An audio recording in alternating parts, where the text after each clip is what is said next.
Watch Ake on Ribi Television this and every Saturday at 4:30 p.m. Ake Noni Ule Ubali.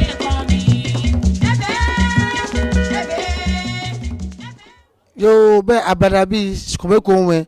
make people can ba Ribi TV and allo Ribi multimedia no skumeko ya Ake ni film no Ake tan boni wo ko we ni bi ni onu ohihie ni o na Ake jo fonu cha Ake ba won ni ba gbura me ficho aboni o ba nu nsi mene do mo na wa go san Ribi TV ka Ake she gamashi ni ami o ye Lakote Aduawushie eblonwe mi allo efiase mi no ka wa Shitse odoma nae kibi ka amalo bi amalo asante suro anula suro le ti mo ni mo na wo kala bana sante gba ni wo che Lakote Aduawushie wona ye wulomo ko me to Shitse allo asasira le won mo ne wo mo le twa ne me ni wo kala ayu about LGBTQ+ neji nu shinamo allo bolenamo keyo bolenamo allo nu ke kolo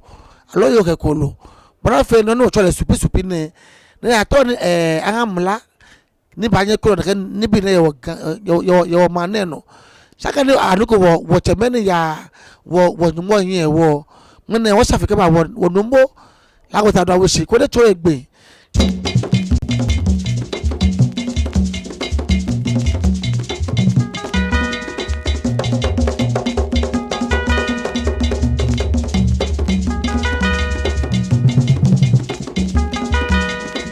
Watch Ake on Ribi Television this and every Saturday at 4:30 p.m. Ake Noni Ule Ubali.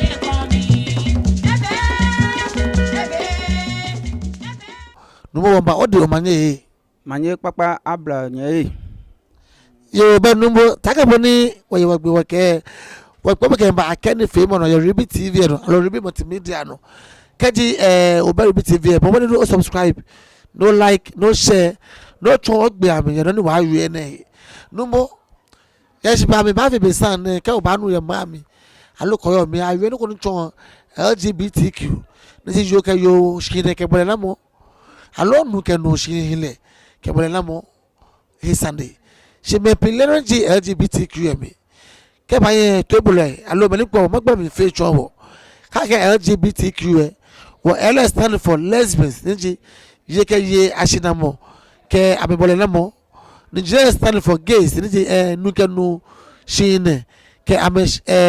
bole namo na sha no we cho ke shi nu ni ba ye twen ya ke yo allo yo na bolo mo se ba ye twen ya ke shi nu ke na gbe no me ko kwa ke plus e wo jeme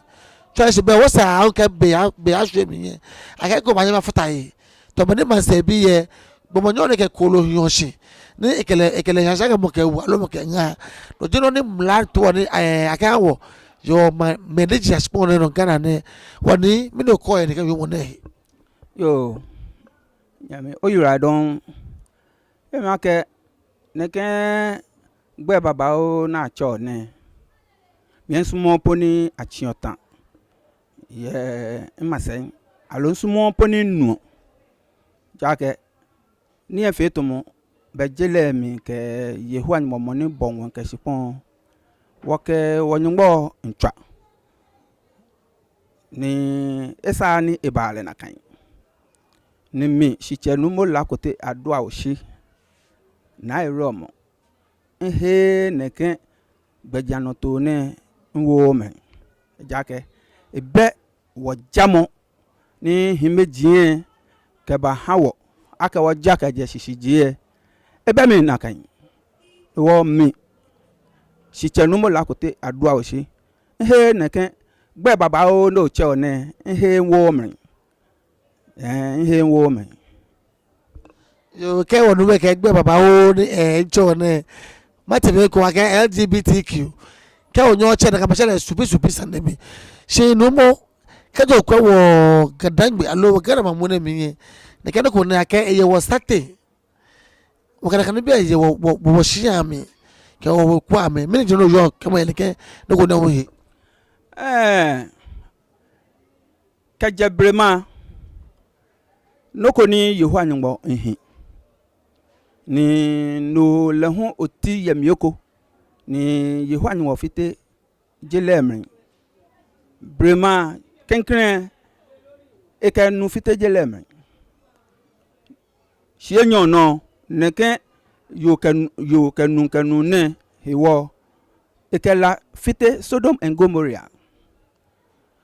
nuchu akashi enihini Wulu ebo yo kanu neken enne hewo mone hewo numbashi enyekeche ni amefe ekome beni mi ni no abia mi ni yehu anwo ba fite jele mi kanu ewo no washi ake tamo ko lo efe nunke yo koni omumu amoto pamo adeka mi yehu anwo ta frache eto no fe no ke esisije ele no ni efio no mini hewo ni mene gbine neke noko baba ekuse alogo eko ni ebawo satin no ni mokume yuoji lot yaje ni afie ne me yeke hin lot ete damo na kama gbojile jeme lo be na abu le ko ba yu ake no na afie apa alo akapa lo ka chi lot tan ake lot bi ami afie na afie ne mi nke jeme nke moko pagbe aja ke gboni no oto moko ma sipon na mi fe no na mi ami fi o onyin no ko hiwale akuna no nwene ke ahemi ahun ni akeneke magia ni bi baba e wo kuchi ami wo Shia ten ke wo magia mi no wo yo mi ta frache ko fe no ko du mi boden cho ko yehu anyingbo ni bobuwe ko to ba bu akunta shi gbekme akesi akaba lahin na ba ke wake wo he wo womi ake nunkenu anshi ka na kan jiboni himbe jiete le ka blema wo ti amogume wa batashi ni wo ke woni ni ashi wo chichi no eji musu ni wo jamo no wo ja ndani ake bible ba ha wo denche eji musu ke ni hini jake yohani ngba wo na kan Shia mo ko kwa male konkron mi bible mi mo so wolo ni jieten iche ni menyo mi ngba mo ni ji ejue ken ya e ka wo yo loko ake nu fenu ni ateshi ka je 13 nu fenu ni ateshi ne ke nyemi nu ba wo na kan menyo fa me bomusun agbe ameni ani na ashu ame na agbe ame achura ame tei amela abu ame iten yo ka yo fe yo ni ba kan se han nyan yo ni ekele ba na bole ni hinini akama ya ma se na achura ame te amela abu ame iten aka ke me ni chura ame amela abu awo iten aka amela abu ame ni fe na kan no mo fe mo ni kan se han kolo lekele wo na kan gbejano to atole bona no ko ni akan mewo hiyan mo je pako ni biane ni wolonkwa chame ta frache aya kasio ni shi akase gbomu o ba akase ni shi ame ni le akajon wen ke ba no ka moko ke ta frache doctor jile professor jile ni eba teshi ni eba ke wake wo he neken musuni wo wo mi ena gbale wo fofo ebemi ni afe nakan ke brofo me na mi ami fe nakan wo biene ebemi nakan biene wo nyo wo ke ye nyuma ye wo nuchumo blema bia mi ko kwa fonyoji bo akwa gbema aketun lo oba bi ye ke ye ne pa osumo oba bia meshi menefo edwe benamfe ni ka te nwene ka ato amo afefe kome na kan no wo na bi la hu na kan no wo la ka ya wo no ngame ke pa ba na ke mene hienyo hieten ko je chale no cha me aya a tuni na ka basia bo no ba ta wo ngame o ha me ame ke ame mla chon akesi o ka yo kome anshi no ka ame no ke aka yo kome anshi no one work out banyo ke ye baba wa nsin amemla esolo amemla dan de esolo wono wonye ye ho anwo gbe no mi nke he na kan no wo mi yes ebe mi ake sani nunkenu alo yo ke yo ansin ka mi fe o mo ka o fe te mo mi nini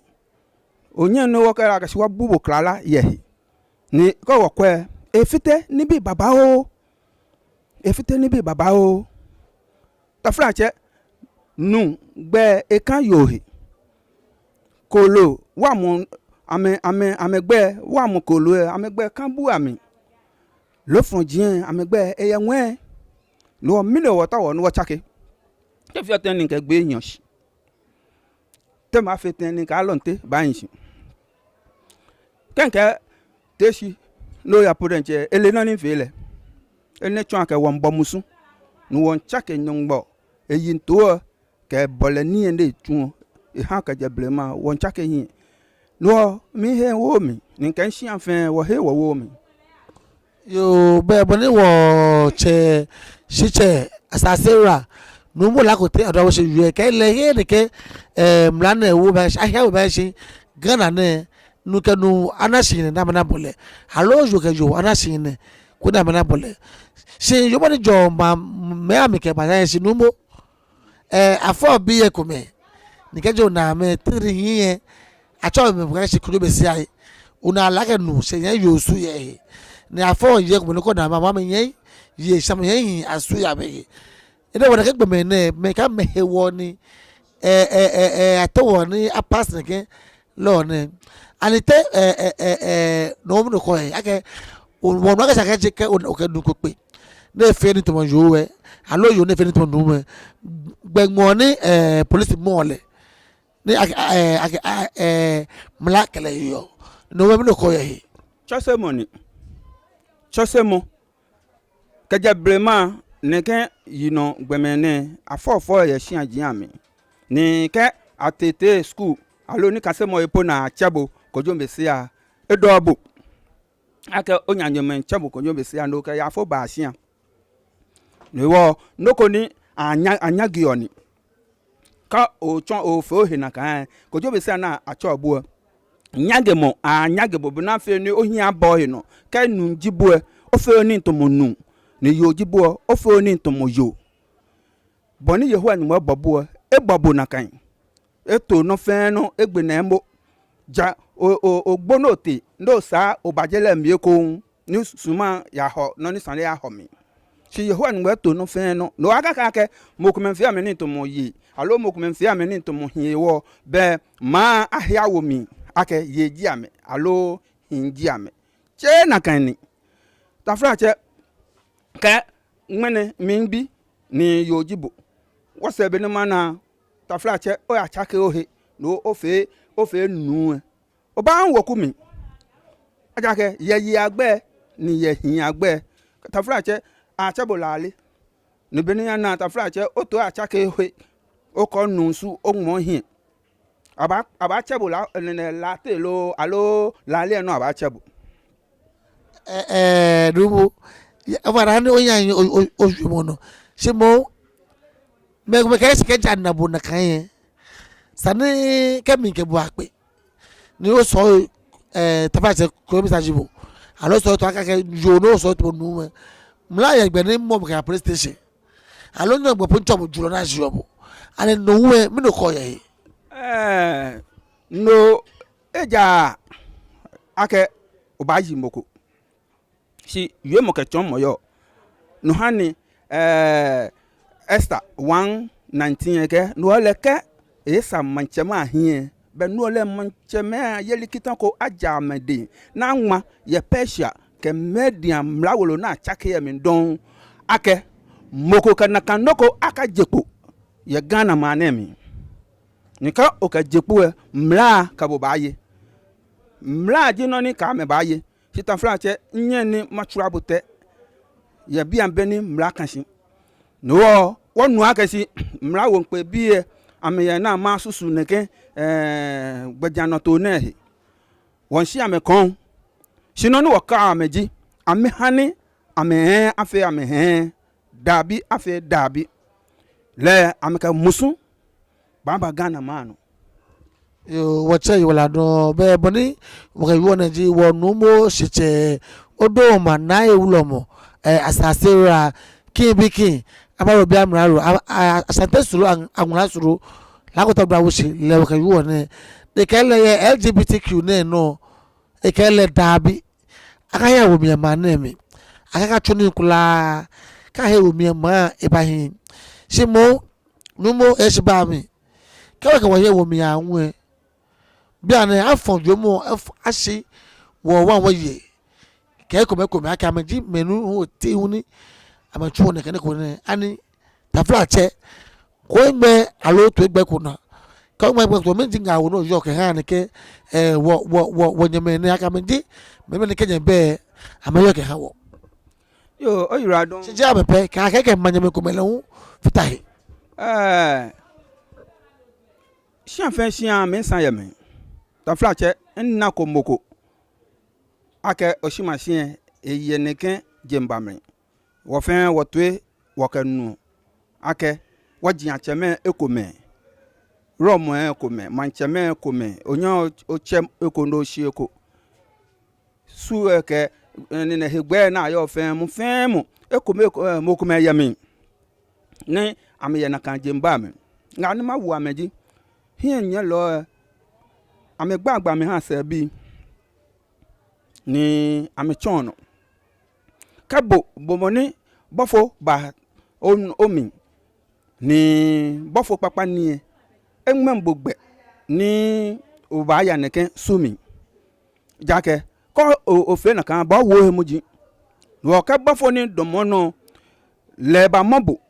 ake ekabonchuni ni ma na se kote na kangle no chon ma se ka ho jabo den choto amo ni noni ya no ni echon na agba hawo jindo waji acha me no pe ko me ame den che ame bo mumo ame wo obla ye ka obla hie ko mamre ni ame yiyoshi ni shi ni yiyo eba ko ka fe loko ya manja no ke ona ka yisi no edumonshia kwa mu fe mu na abu no ni oshima shefe bo dencho la ka se ko le wonchen wo ebe no siket ye ke messages ya ha ake no ni oshima she yue ne oli aka oshima she ke ne ken ona shi wo shia na mi ne ji na yewe shia wulu ne kon na wonche ko ya bi ne be wo jama wo ne ji bofo le denche ti amonga no obehegbe no ba chon na kan je ngbe po bo denche no ba na ta wo sande bona ka gan onupa tesie sani gan fe kome sani wo gan dangbe fe anu ame wonshin na ame fe kome na dun ne wo ye gan na dun ne wo ke jensho mi kemba limbia ka mini dun ne akaje je nyumbo ni ba ne lo atatu shi esha ni gan onupa ekome edu ye gan mi no ekwe ne wodun ke ba bona ejeneken esha bibi ne na fio ka fe na kan me ni fio na kan ame mo amehi wo bomo no fe ku ame bogbepo no ba yue ame bogbe no ba yue no kamo ko yemi gan woncha ko yemi gan romo ko yemi gan mancheme ke manyeme amete moko me ye na kan suo mi kwa me fai hegbe yehu anwo ke ha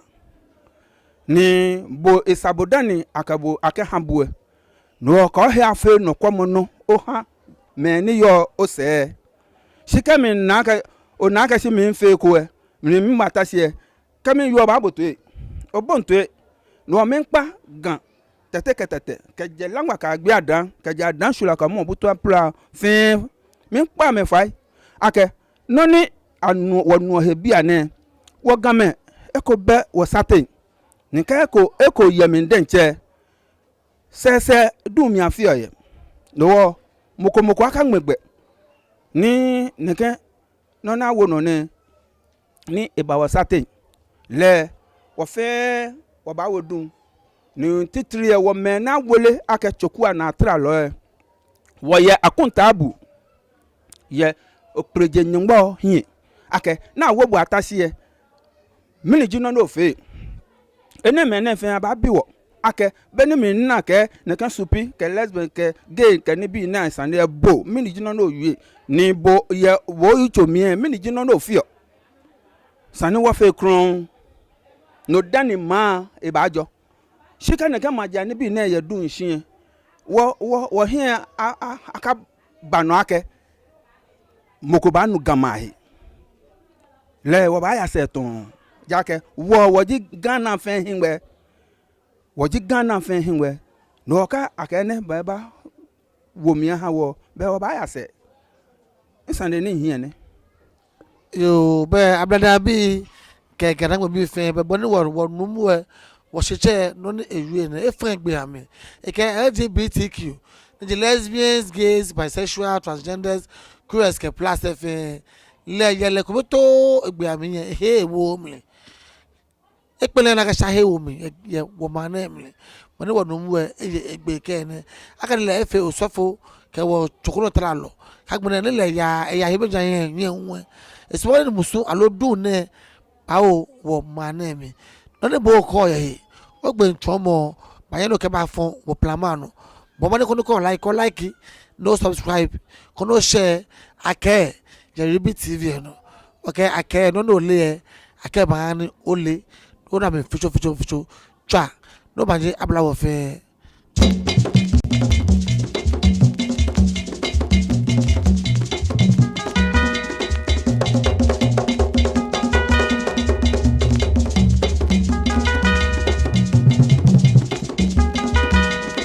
Watch Ake on Rebi Television this and every Saturday at 4:30 p.m. Ake, Noni Ule Ubali.